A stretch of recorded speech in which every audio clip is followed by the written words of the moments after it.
ক্বালা রাসূলুল্লাহি সাল্লাল্লাহু আলাইহি ওয়াসাল্লাম আত-তাইবু মিনাজ যামবি কামাল লা যামবা লা।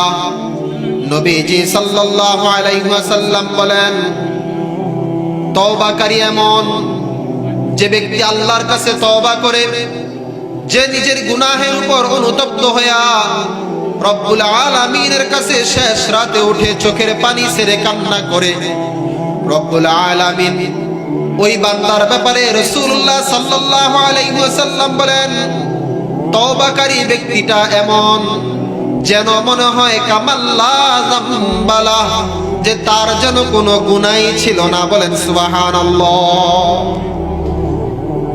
কোরআনে কারীমের মধ্যে আছে, আল্লাহ পাক রব্বুল আলামিন বলেন, বান্দা যখন তওবা করে ফিরে আসে তো রব্বুল আলামিন আসমানের ফেরেশতাদেরকে ডাক দিয়া বলেন, ফেরেশতারা আসমানকে সাজাও, জান্নাতকে সজ্জিত করো। ফেরেশতারা আসমান সাজায়, জান্নাতকে সাজায়।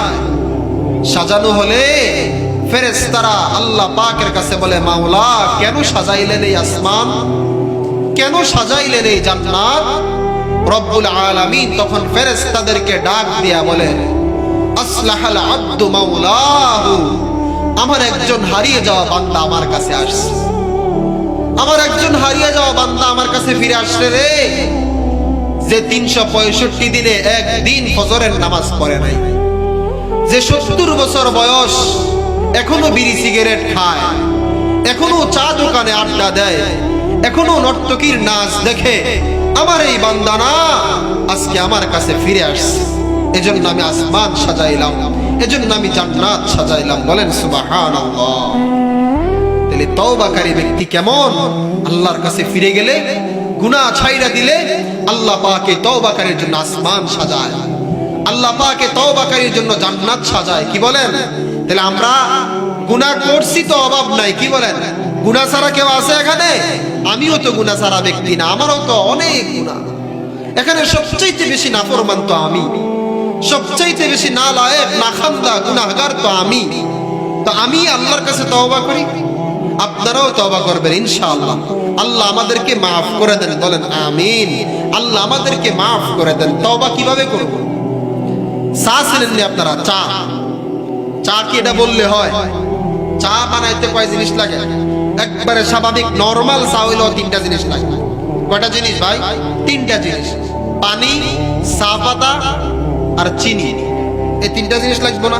এই 3টা জিনিস ছাড়া কি চা হবে?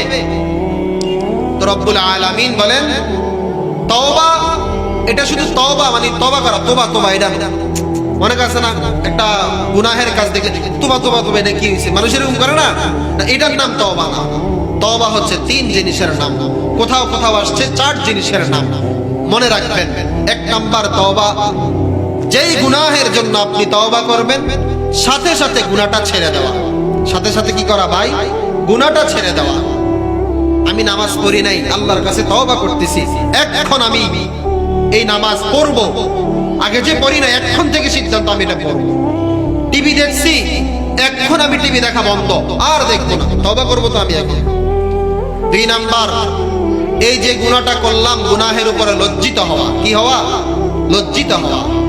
3 নাম্বার, ভবিষ্যতে কোনোদিন এই গুনাহ করব না বলে আল্লাহর কাছে ওয়াদা দেওয়া।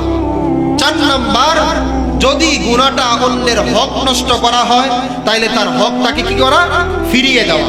হক না ফিরিয়ে দিয়ে আপনি তওবা করতেছেন, কোনো লাভ হবে না। জান্নাতি এমন অনেক ব্যক্তিকে আল্লাহ তাআলা জান্নাতের ফয়সালা করে দিবেন। এই ব্যক্তি জান্নাতের দরজার সামনে যায়া দেখবে জান্নাতের দরজায় তালা মারা। আল্লাহ আপনি না জান্নাতের ফয়সালা দিলেন, তো এখন যে দরজায় তালা মারা, আল্লাহ বলবে নিশ্চয় কোনো অসুবিধা আছে, খোঁজ করে দেখো। একটু পরে এক ব্যক্তি আইসা দরজা দাঁড়াবে, কিরে ভাই তুই আমার জান্নাতের দরজায় দাঁড়াইলি? কয় মনে নাই দুনিয়ায় যে আমার থেকে 100 টাকা হাওলাত নিছিলা, টাকাটা তো পরিশোধ করো নাই, মইরা গেলা, তোমার আপনজন আত্মীয় স্বজন কেউ পরিশোধ করলো না, এখন আমার 100 টাকার হিসাব দাও। এখন 100 টাকার হিসাব না দিয়া তুমি জান্নাতে যাইতে পারবা না। আগে আমার 100 টাকার কি করতে হবে? হিসাব দিতে হবে। বান্দা এবার 100 টাকার হিসাব হাসরের ময়দানে টাকা পয়সার লেনদেন হবে না, নেক আমল আমলের লেনদেন হবে। এই বান্দা এবার বলবে তোমারে কি করতে হবে? আমার একটা নেকির দরকার জান্নাতে যাইতে, এই একটা নেকি দিয়ে আমারে দিয়ে দে। এ ব্যক্তি একটা নেকি দিবে, জান্নাতে যাইতে চাইবে, দরজায় তালা মারা, দৌড়ায় আল্লাহর কাছে যাবে, আল্লাহ জান্নাতের দরজাতে তালা মারা। আল্লাহ বলবে তোমার নেকের পাল্লায় আবার নেকগুলা দাও, গুনাহের পাল্লার মধ্যে আমার ওজন দাও। যখন ওজন দিবে এবার বান্দায় দেখবে হায় রে নেকের পাল্লাটা তো হালকা হয়ে গেছে। ওই যে একটা নেক দিয়ে দিয়েছে, এজন্য নেকের পাল্লাটা কি হয়ে গেছে? হালকা হয়ে গেছে। এজন্য রব্বুল আলামিন বলেন, ও আমার বান্দারা, গুনাহ করতে করতে নিজের জীবনটাকে অন্ধকার করে ফেলেছো। জীবনে এমন কোন মুহূর্ত নাই গুনাহ করো নাই। আল্লাহ তাআলা বলে যা গুনাহ করো না কেন আমি আল্লাহ তাআলার কাছে তওবা কর, আমি আল্লাহ তাআলা মাফ করে দিব। হযরত ওমর ফারুক রাদিয়াল্লাহু তাআলা আনহু মসজিদে নববীর মধ্যে রওনা দিছেন। পথের মধ্যে একজন যুবককে হযরত ওমর ফারুক রাদিয়াল্লাহু তাআলা আনহু কান্না করতে দেখতেছে। যায় বলতেছে কিরে ভাই তুমি কেন কান্না করো? যুবক হাউমাউ করে কান্না করতেছে। ওমর ফারুক তার কান্না দেখে তিনিও কান্না করা শুরু করলেন। নবীজি সাল্লাল্লাহু আলাইহি ওয়াসাল্লামের কাছে তাকে যখন নিয়ে যাওয়া হলো, নবীজি সাল্লাল্লাহু আলাইহি ওয়াসাল্লাম বললেন কি ব্যাপার তুমি কেন কান্না করো? বলে ইয়া রাসূলুল্লাহ ইয়া হাবিবাল্লাহ, ওগো আল্লাহর নবী আমি একটা গুনাহ করছি, আমি আমার গুনার ভয়ে কান্না করি। কয় তুমি যে গুনাহ করছো তোমার গুনাহ বড় না আল্লাহ তাআলার আরশ বড়? কয় আমার গুনাহ বড়। আরে ভাই তোমার গুনাহ বড় না আল্লাহ তাআলার কুরসি বড়? কয় আমার গুনাহ বড়। তুমি কি কাউকে হত্যা করছো? কয় না হত্যা করি নাই। কাহারোর সাথে আল্লাহর সাথে কাউকে শিরিক করছো? কয় না শিরিকও করি নাই। তো তুমি হত্যাও করো নাই, শিরিকও করো নাই, তোমার এমন কি গুনাহ? কয় ইয়া রাসূলুল্লাহ ইয়া হাবিবাল্লাহ, আমি একটা চোর, আমি কাপন চুরি করতাম। কোন মানুষকে যখন কবর দেওয়া হতো আমি কবর থেকে তার লাশ উঠায়া তার কাপনগুলো চুরি করে আমি দোকানের মধ্যে বিক্রি করে আমি আমার সংসার চালাইতাম। সম্প্রতি কালের একটা ঘটনা, একটা যুবতী মহিলাকে কাফনের কাপড় তাকে দাফন করানো হয়েছে। ওগো আল্লাহর নবী আমি ওই মহিলার কবরটাকে খনন করলাম। কবর খনন করার পরে তার লাশটাকে আমি উঠাইলাম। লাশটা উঠায়া কাফনের কাপড়টা চুরি করার জন্য কাপড়গুলো যখন খুলতে আরম্ভ করলাম, যুবতীর চেহারার দিকে আমার নজরটা গেছে। যাওয়ার সাথে সাথে আমার খাহেসাত জন্মাইছে, আমার লালসা কাজ করা শুরু করছে। আমি যুবতীর সাথে জিনাহের কাজ করে ফেলছি, নাউজুবিল্লাহ। আল্লাহর নবী সাল্লাল্লাহু আলাইহি ওয়াসাল্লাম ওই যুবককে ডাক দিয়া বলতেছে তুমি কত বড় গুনাহ করছো রে বান্দা, তুমি এত বড় গুনাহ করছো। এই কথা বলার সাথে সাথে যুবক দৌড়ায় পাহাড়ের চূড়ায় চলে গেছে। 40 দিন পর হযরত জিবরাইল আলাইহিস সালাতু ওয়াস সালাম আসছে। আয়েশা বলতেছে ইয়া রাসূলুল্লাহ ইয়া হাবিবাল্লাহ, আল্লাহ আমাকে পাঠাইছেন। কেন পাঠাইছেন? আল্লাহ পাক জানতে চায় মাখলুক কি আপনি বানান না আল্লাহ বানায়? কয় আমি সহ সমস্ত মাখলুককে আল্লাহ তাআলাই বানিয়েছেন। আল্লাহ পাক জানতে চায় মাখলুককে রিজিক আপনি দেন না আল্লাহ তাআলা দেয়? বলে আমি সহ মাখলুককে আল্লাহ পাক সমস্ত মাখলুককে রিজিক আল্লাহ তাআলাই দেয়। আর কি বলছে? কয় আল্লাহ তাআলা গুনাহ মাফ করে না, আপনি গুনাহ মাফ করেন। কয় আল্লাহ পাক গুনাহ মাফ করে। কয় তাইলে যে যুবকটারে বইলা দিলেন তুমি অনেক বড় গুনাহ করছো। যুবকটা তো লজ্জায় পাহাড়ের চূড়ায় যায় আজকে 40 দিন কান্না করতেছে। জান জান আল্লাহ পাক ফয়সালা দিয়েছে এই যুবক ওই 40 দিনের কান্নার তওবা আল্লাহ পাক রব্বুল আলামিন কবুল করে তাকে মাফ করে দিয়েছে। সুবহানাল্লাহ। তাইলে প্রিয় ভাইরা আমার, নওজোয়ান যুবক ভাই, সারা রাত মোবাইলে যে নর্তকীর নাচ দেখলেন, সারা দিন দিনের 3টা বাজে আপনি আপনার বন্ধুর সাথে বের হলেন রাতের 10টা পর্যন্ত। এমন অসভ্যের লগে আপনি বের হইলেন যে অসভ্য নিজেও নামাজ পড়ে না, আপনারও নামাজ পড়ায় না। হ্যাঁ কি বলেন?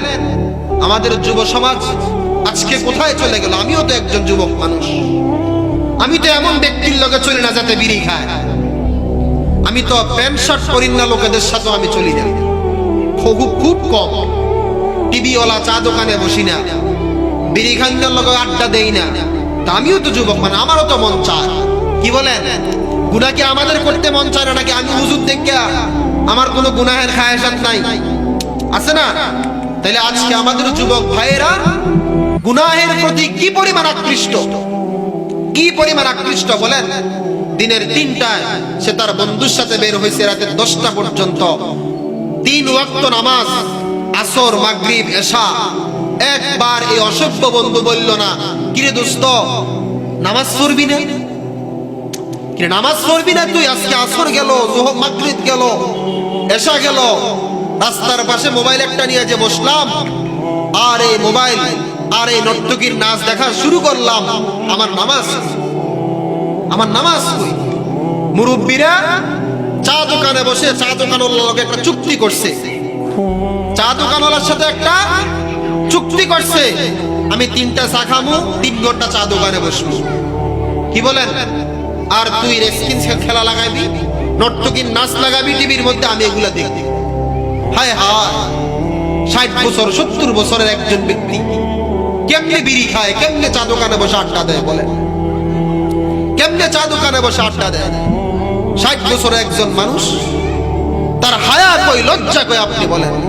আমার শায়েখ হযরত মাওলানা আনিসুর রহমান আশরাফি সাহেব দামাত বারাকাতুহু হুজুর বলেন যে 60 বছরের একজন মানুষ যে বিড়ি খায়, আমার মনে হয় যে আল্লাহ তাআলাকে বুঝাইতেছে, আল্লাহ তাআলাকে বলতেছে, আল্লাহ আপনি দেখেন 60 বছর বয়স আমার চলে, আমি এখনো বিড়ি ছাড়া থাকতে পারি না, আমি এখনো আমার ধোঁয়া লাগে, এখনো আমার আগুন লাগে। সুতরাং আমি যখন মরমু কবরে আমার আগুনটাই দিয়ে, আমারে কবরে কি দিয়েন? আগুনটাই দিয়ে। আমার জান্নাত দিয়ে আমার কি হইব? আমার বিড়ি দরকার। যুবকরা যেন আল্লাহ তাআলাকে বলে, আমার হুর দিয়ে কি হইব? দুনিয়াতে আমার নর্তকীর নাচ দরকার, অসভ্য মহিলার পিছনে হাঁটার দরকার। মহিলারাও আজকে দোকানে দোকানে ঘুরে, বাজারে বাজারে ঘুরে। আরে কি অবস্থা এটা বলেন আপনারা? এই মা রাবিয়া বসরির মতো হতে পারে না? এই মা খাদিজাতুল কুবরা রাদিয়াল্লাহু তাআলা আনহার মতো হতে পারে না? বলেন আপনারা। অনেক মানুষের অভিযোগ, হুজুর ছেলে মেয়ে কথা শুনে না। কেমনে শুনবো আপনার কথা? কেমনে শুনবো বলেন না? আপনি আল্লাহর কথা শুনেন? আপনি আল্লাহর কথা মানেন? আপনি নবীজির কথা মানেন? আপনি আলেম ওলামাদের কথা মানেন? তা আপনি তো আল্লাহকে মানতেছেন না, আপনার সন্তান আল্লাহকে কিভাবে মানবে? কিভাবে মানবে বলেন? আমি একটা উপমা দেই, একটা উদাহরণ দেই। মনে করেন যে ছেলে তার বাবাকে বুঝ হওয়ার পর থেকে দেখলো আমার আব্বা বিড়ি খায়, আমার আব্বা চা দোকানে সকাল 10টায় বসে দুপুর 1টা পর্যন্ত, দুপুরে বাড়ি দাইয়া আমার মাল লগে কত ঝগড়া বিবাদ লাগা, দুগাবাদ খায়, আবার চা দোকানে যায়। এবারে এই বিকাল পর্যন্ত, রাতে 10টা পর্যন্ত চা দোকানে বসে থাকে, 1 ওয়াক্ত নামাজ নাই, সুদের টিয়া গনে, হারামের উপর জিন্দেগি চালায়। এই সন্তান এবারে মনে মনে কয়, হ্যাঁ এটাই মনে হয় জিন্দেগি। যদি বিড়ি খাওয়াটা গুনাহ হইতো তো আমার আব্বা খায় খায়। কি বলেন? গালি দেওয়া যদি গুনাহ হইতো তো আমার আব্বাকে গালি দেয়। অনেক মানুষ এমন আছে রাগ করলে গালি দেয়, মানে কথায় কথায় গালি, কথায় কথায় গালি, গালি ছাড়া ওর কথা বাইরে হয় না। তাহলে এই সন্তান যার বাপ আল্লাহকে মানে না, যার বাবা আল্লাহ তাআলার কুদরতে পায় সেজদা দেয় না, 1 ওয়াক্ত নামাজ পড়ে না, তার যোহরও নাই, তার আসরও নাই, তার মাগরিবও নাই, এই সন্তান তার কি মানবে বলেন? মেয়েরা দেখলো যে আমার মা বাজারে যাবে 1 জোড়া জুতা কিনতে, জুতা তো এক দোকানে ঢুকলে পাওয়া যায়, সে 14টা দোকান ঘুরে ঘুরে জুতা 1 জোড়া কিনছে। কি বলেন? 14টা দোকান ঘুরে 1 জোড়া জুতা কিনলো।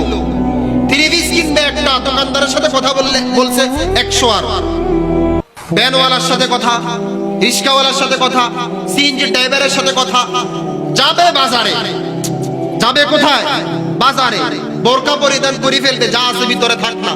কিন্তু এভাবে সাজন গুজে কি প্রয়োজন? এটা ফেয়ার এন্ড লাভলি না মাখলে ওনার হয় না, চোখের মধ্যে কি একটা না লাগাইলে হয় না, মানে কি যে একটা অবস্থা। এবারে এই মেয়েটা কি ভাববে?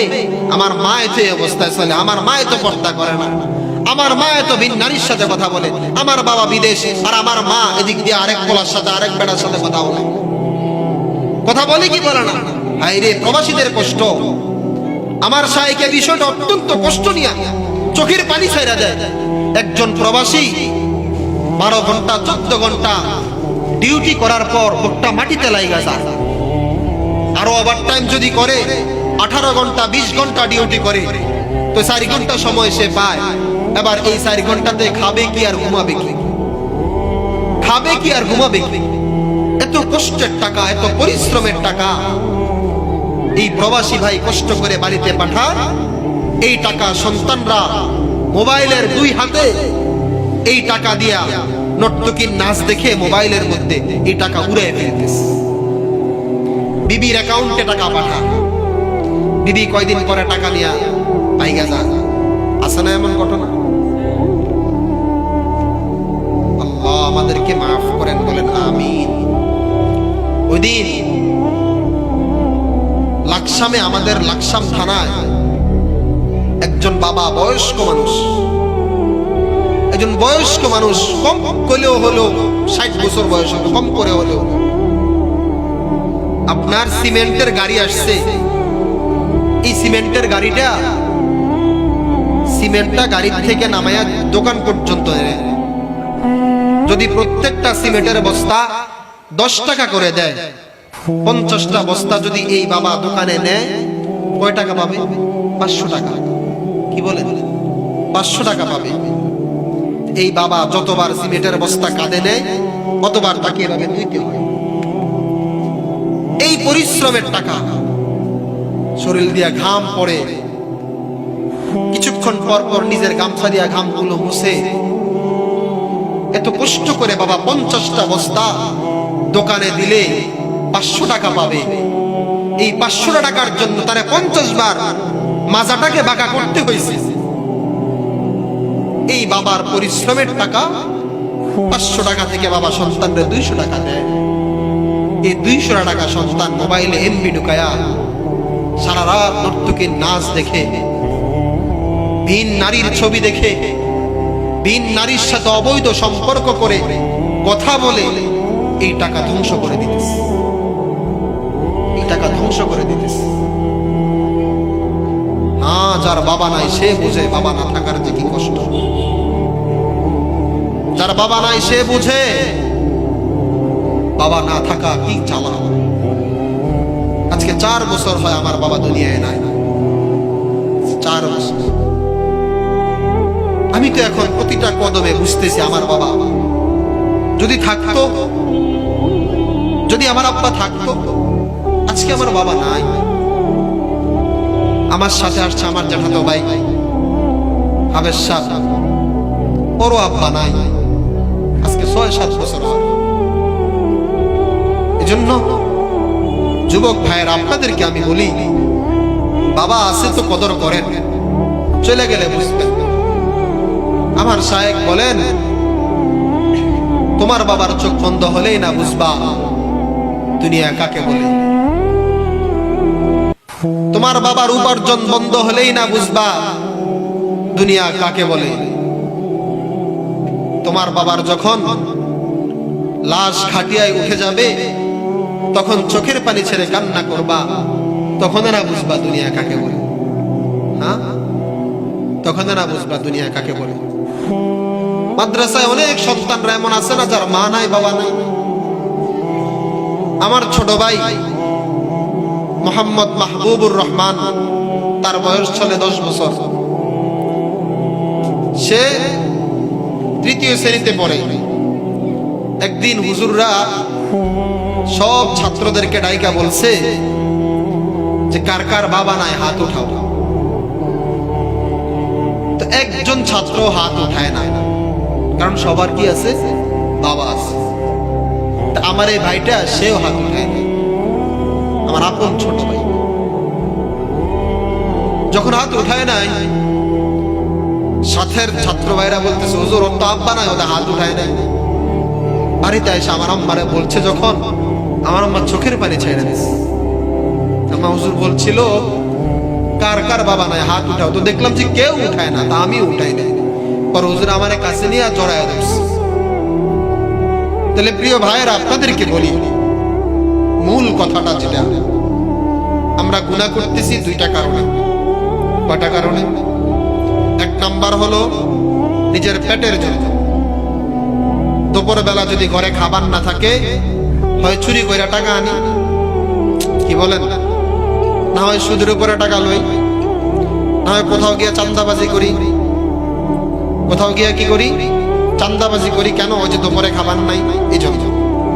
একটা কারণ। নামাজ পড়ি না একই কারণে। কাজ করতে গেলাম, তো আমার মালিকে নামাজ পড়ার অনুমতি দেয় না, আমি কেমনে নামাজ পড়বো? তাইলে পেটের কারণে এক নাম্বার আমরা গুনাহ করি। কিসের কারণে ভাই? পেটের কারণে। দুই নাম্বার কেন গুনাহ করি? আমাদের নিজের যৌবনের লালসা পূরণের জন্য। যে ছেলেটা একটা মেয়ের পিছনে পিছনে ঘুরে, 1 ঘন্টা ঘুরলো, 2 ঘন্টা ঘুরলো, 1 দিন ঘুরলো, 1 বছর ঘুরলো, ঘুরার পরে সুযোগ পাইয়া সর্বশেষ সে তার সাথে জিনাহের কাজ করলো। এরপরে আর দেখবেন করে না, এরপরে আর কি করে না। চিন্তা করেন না এই বিষয়টা। হালাল উপার্জন, মানে হালাল ভাবে আমি যে জিনিসটা পাই, হালাল ভাবে, এই জিনিসটা আমি হারামের দিকে কেন যাব?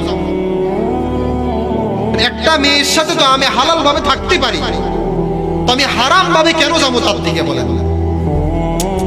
হালাল বৈধ সম্পর্ক স্ত্রীর সাথে, এই মিলামিশার মধ্যে তো সওয়াব আছে, আর অবৈধ সম্পর্ক এটার মধ্যে তো সওয়াব নাই, বরংস গুনাহ। বরংস কি? গুনাহ। তাহলে হালাল ভাবে একটা জিনিস যদি পাওয়া যায়, এটা হারামের মধ্যে কেন আমি যাব? কেন আমি অযথা একটা নারীর পিছনে পিছনে ঘুরব? আমাকে কি কবরে যাইতে হবে না? আমাকে কি মরতে হবে না? আমাকে কি মৃত্যুবরণ করতে হবে না? দেখেন না রাস্তায় কত লাশ, প্রতিদিন কত মানুষের জানাজা, কত মানুষের জানাজা প্রতিদিন। যে ব্যক্তির বয়স 60 বছর চলে, আপনি চিন্তা করেন না আপনার জীবনে কি আপনি মাত্র 60টা জানাজা নিয়ে করছেন? ভাই, মাত্র 60 না 100 না আরো বেশি? হিসাব ছাড়া জানাজা পড়লাম, তো এই জানাজায় কি শিখলাম? আমি আর আপনি কি বুঝলাম, কি শিখলাম? একটা লাশ আমার সামনে এভাবে শুয়ে রইল, এই লাশ দেখে আমি ইবরত হাসিল করার কথা যে আমি এখানে ঘুমাইতে হবে, আমিও এখানে শুইতে হবে। এটা না করে আমি আর আপনি কি করি? 10:30টায় যদি জানাজা হয়, 10:40, 45 বাইজা গেলে কিছু মানুষের এই পরিমাণ অস্থিরতা, রে মিয়া 10:30টা জানাজা কইলে এখন 40 বাজে, 45 বেজে গেছে, এখনো জানাজার নামাজে দাঁড়াইলা না। মানুষের কি সময়ের দাম নাই? আমাদের কি ব্যস্ততা নাই? আল্লাহর কসম, যে ব্যক্তি এখানে শুয়ে আছে সেও তো গতকালকে ব্যস্ত ছিল। কি বলে? আরে ভাই, সেও তো ব্যস্ত ছিল গতকালকে। এখন না তার জানাজা, এখন না তার লাশ, এখন না তার এই অসুস্থতার এই মৃত্যু, একটু পরে তাকে কবরে দেওয়া হবে। একটু পরে তাকে কোথায় দেওয়া হবে?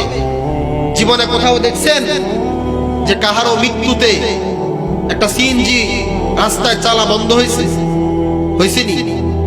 কাহারো বাবা মারা গেছে, ওই সন্তানরা খাবার বন্ধ করছেনি?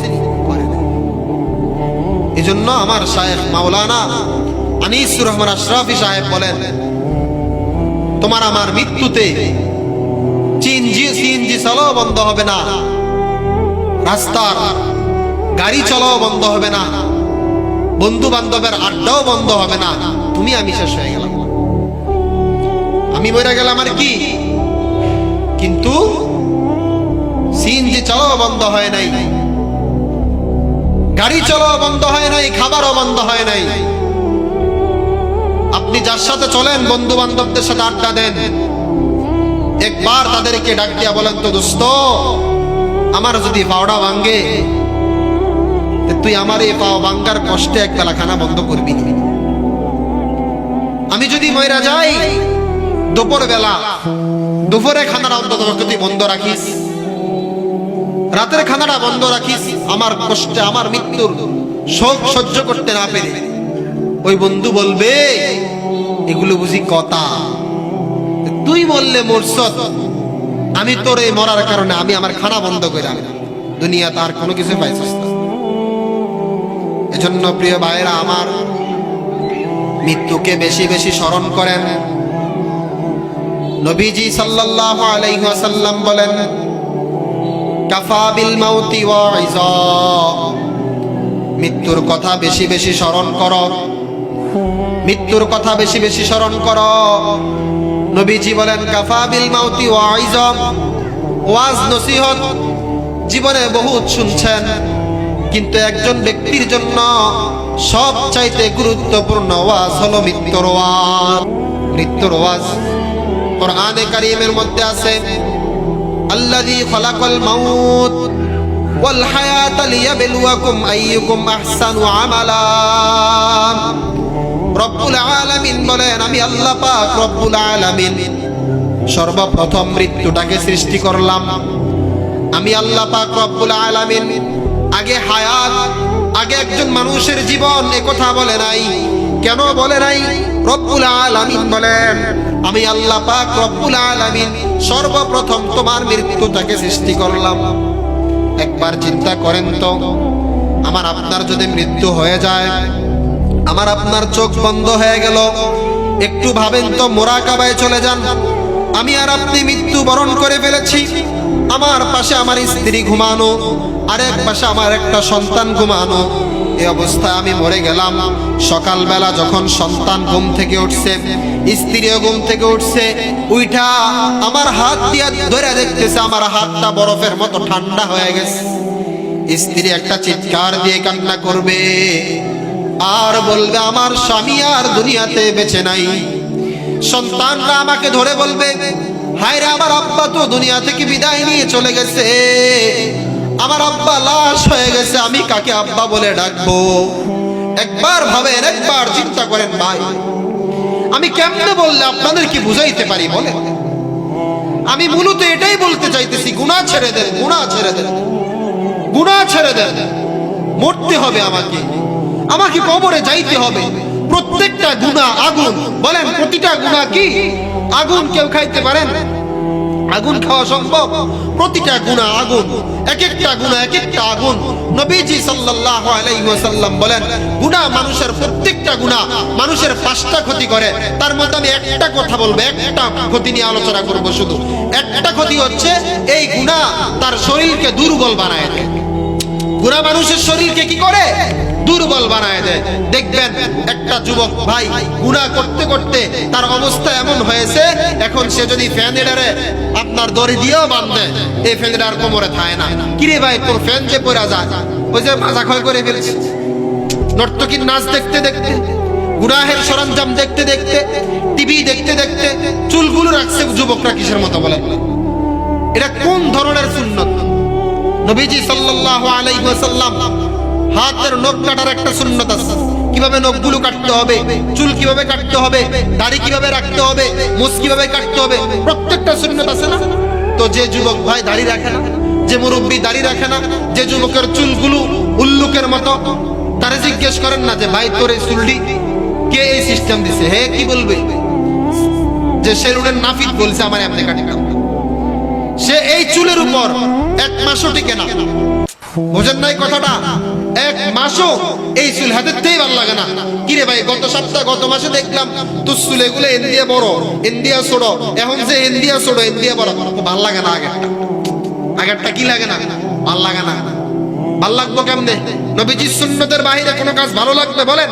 মেসওয়াক করা সুন্নত, এই সুন্নতের বাহিরে যদি আমি চলি ভালো লাগবে? লাগবে না। দস্তরখান বিছিয়ে খাওয়া সুন্নত, দস্তরখান ছাড়া খাবার খেলে খাবারে তৃপ্তি আসবে না। পানি বসে খাওয়া সুন্নত, দাঁড়ায় খাইলে এই পানি খাওয়ার মধ্যে কি আসবে না? তৃপ্তি আসবে না। দাড়ি রাখা সুন্নত বলে ফতোয়া চালায় দেয় অনেক মানুষ।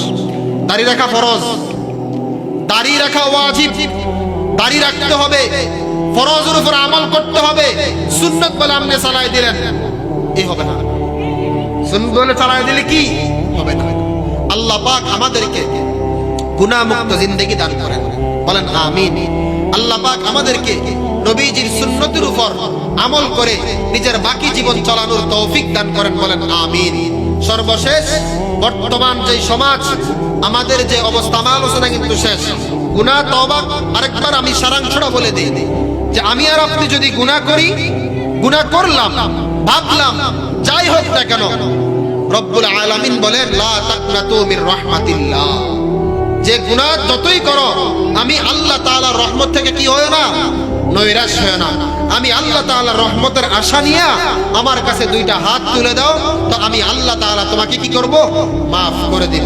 তাইলে আমরা প্রত্যেকে নিয়ত করেন, আমিও নিয়ত করলাম ইনশাআল্লাহ আজকে তাহাজ্জুদের নামাজ আমিও পড়ব, আপনারাও পড়বেন, বলেন ইনশাআল্লাহ। তাহাজ্জুদের সময় আল্লাহর কাছে তওবা করব। তওবা কিভাবে করতে হয় মনে আসেনি? মুরব্বী সাহেব মনে আসেনি? তওবা করতে হবে, 1 নাম্বার যেই গুনাহ করলাম সাথে সাথে গুনাহ ছেড়ে দেব। 2 নাম্বার গুনাহের উপর লজ্জিত হব। 3 নাম্বার গুনাহ আর করব না বলে ওয়াদা দিব। 4 নাম্বার যদি অন্যের হক নষ্ট করে থাকি তার হকটা তাকে কি করব, ফিরিয়ে দিব। আল্লাহ পাক রব্বুল আলামিন আমাদের সবাইকে, আল্লাহ পাক রব্বুল আলামিন আমাদের সবাইকে তওবা করে গুনাহ মুক্ত জিন্দেগি দান গঠন করার তৌফিক দান করেন, বলেন আমিন।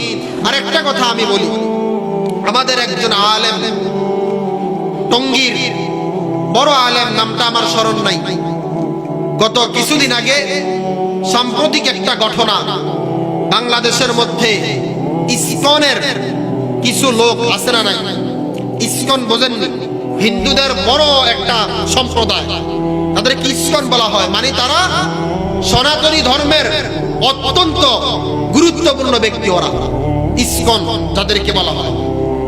ইসকনের কিছু লোক এই আলেমকে গুম করছে। আমাদের দেশটা কই আছে আপনারা জানেন? দেশে না আছি, স্বাধীনে না হয়েছে বলতেছেন 5ই আগস্ট, কিচ্ছু হয়েছে না। এখনো কথা বললে বাধা দেয়, দেয় কি দেয় না? এখনো রাস্তায় হাঁটতে গেলে চান্দাবাজি করে, করে কি করে না, বলেন না?